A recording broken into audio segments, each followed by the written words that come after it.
Hi friends, today we'll start the other subtopic from the chapter life processes, that is respiration.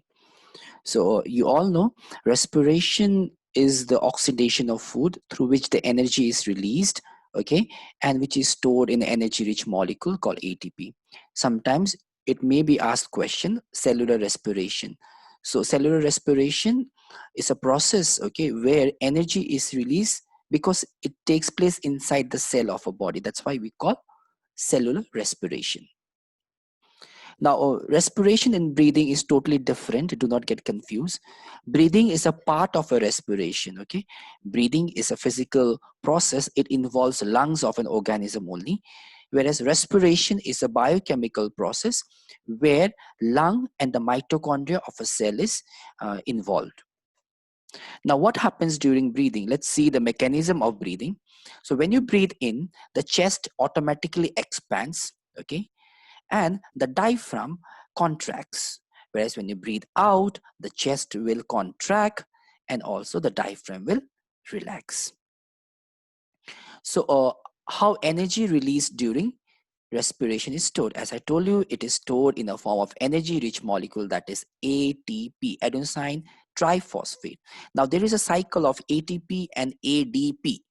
So ATP is broken down into ADP and releases the energy, and then again ATP again attaches a phosphate group and with the energy forms an ATP. So this cycle happens. ATP to ADP generates. Okay, so the energy released from one ATP is equivalent to around 30.5 kilojoule per mole.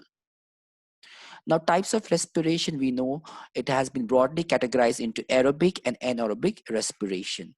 Now, we have this particular breakdown pathway of a glucose through which energy is released. Okay, so here glucose is, which is a 6 carbon molecule, is broken down into 3 carbon molecule, that is a pyruvate. Then this pyruvate undergoes various types. Either it can be in absence of oxygen, that is anaerobic respiration, which happens in fermentation, where ethanol is formed or any alcohol in presence of yeast and the energy is released.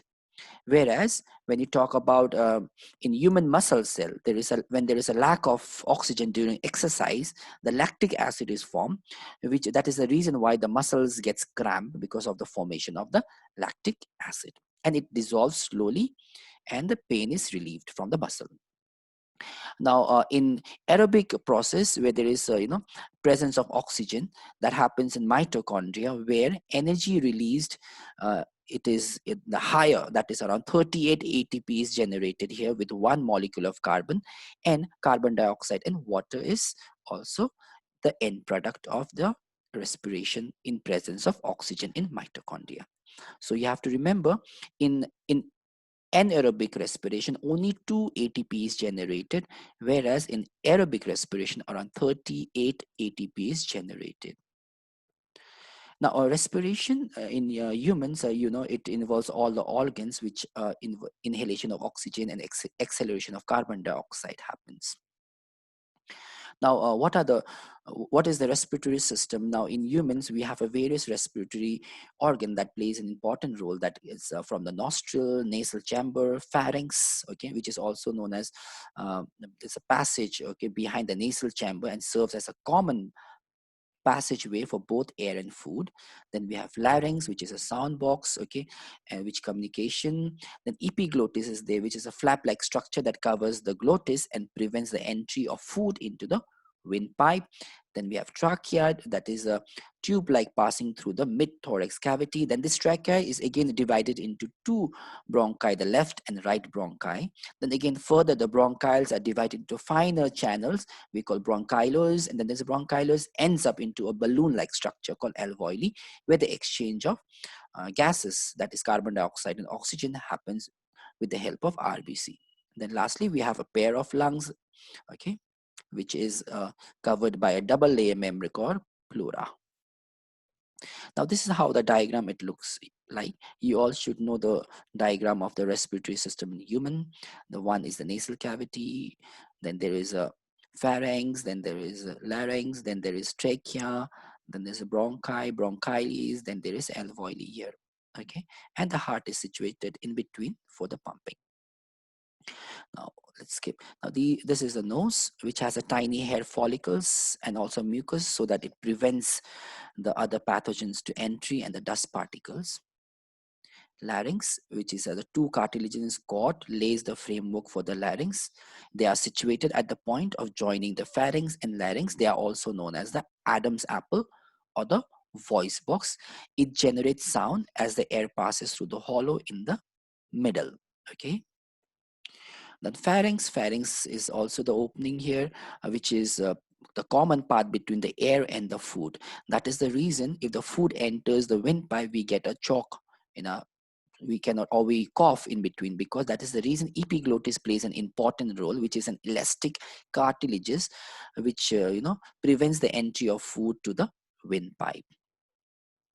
Then is the trachea, which has uh, wall of trachea made of a C-shaped cartilaginous ring, which gives hardness to the trachea and maintain the completely expanding, because the trachea is expanding and contraction happens the moment you breathe air into it, right?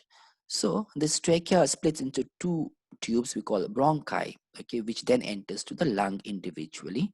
And this bronchi is further divided into finer channel called bronchiales, and this bronchiales ends up into a balloon-like structure called alveoli, where the exchange of carbon dioxide and oxygen takes place. Now, as you all know, the chief organ in the respiratory system in all vertebrates, it is a lung, which is protected by the thorax cavity. And here one thing to notice is that the left lung, okay, is quite bigger and heavier than the right lung. You have to remember. So respiration in fish, earthworm, insects, and plants, we'll learn. In fish, you all know it takes place by the help of a gills, and how the fish, they take a water through their mouth, and the water gushes out from the gills, because the oxygen, it is in a dissolved oxygen. In earthworm, it takes place through the skin.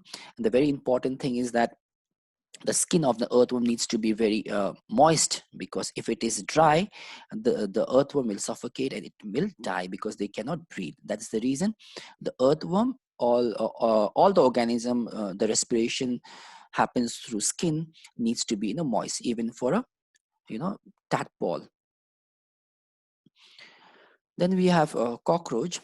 Cockroaches, through the tracheal system, they have a small opening called spiracles, and from here the openings are there through which the oxygen rich air and carbon dioxide goes out, exchange of gases.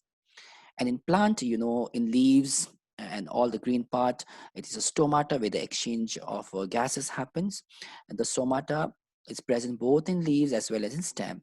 Whereas in roots, if the roots are very young, it happens to the diffusion process. But in the older roots, the exchange of gases takes place by the help of lenticels. Okay, thank you for this presentation. I'll just present one small video which will help us to understand more about respiration in human, which is an animated video. Let us see the animation of respiration in human.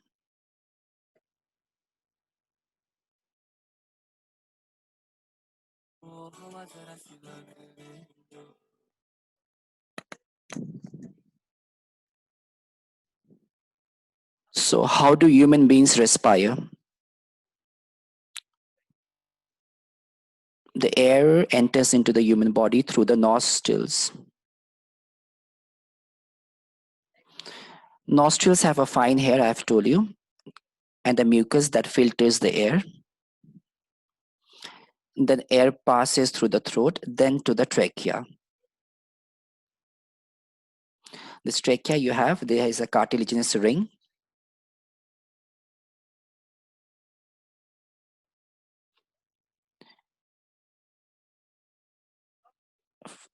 It then from the trachea to the bronchi. Then from the bronchi, it moves to the network of tubes called bronchiales.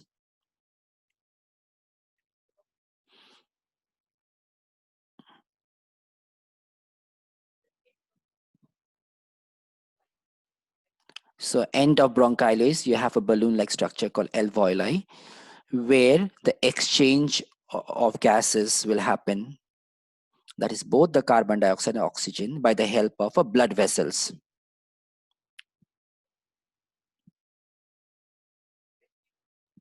So when we breathe in,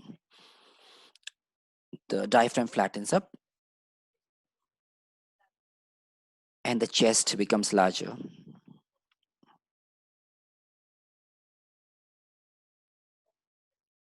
So the oxygen from the alveoli, it is taken by the RBC by the help of a pigment called hemoglobin, which forms an oxyhemoglobin.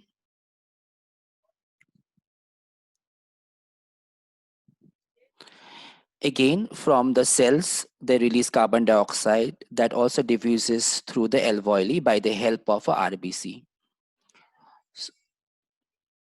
In large animal like elephant, it's difficult for oxygen to reach the all part of the body through diffusion. So in such larger organism, the hemoglobin, which is there in the RBC, takes care of it.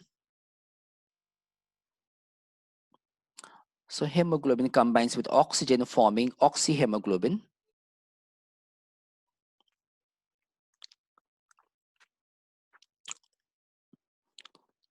So oxyhemoglobin is carries the oxygen, and oxygen is distributed all the part of the tissue.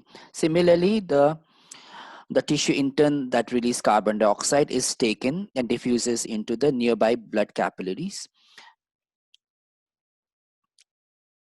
So carbon dioxide, as you know, is more soluble with the water, forming a bicarbonate.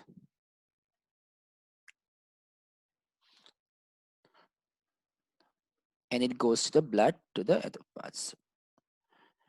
Okay, children, this is what we have learned in the human respiration, how it passes through from the nostril, throat, and tracheids. Then tracheids, it enters to bronchi and goes to the lung by the help, and the exchange of gases happens by the help of alveoli, right?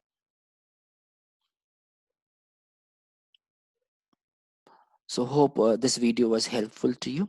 Thank you so much for watching, and you have a great day.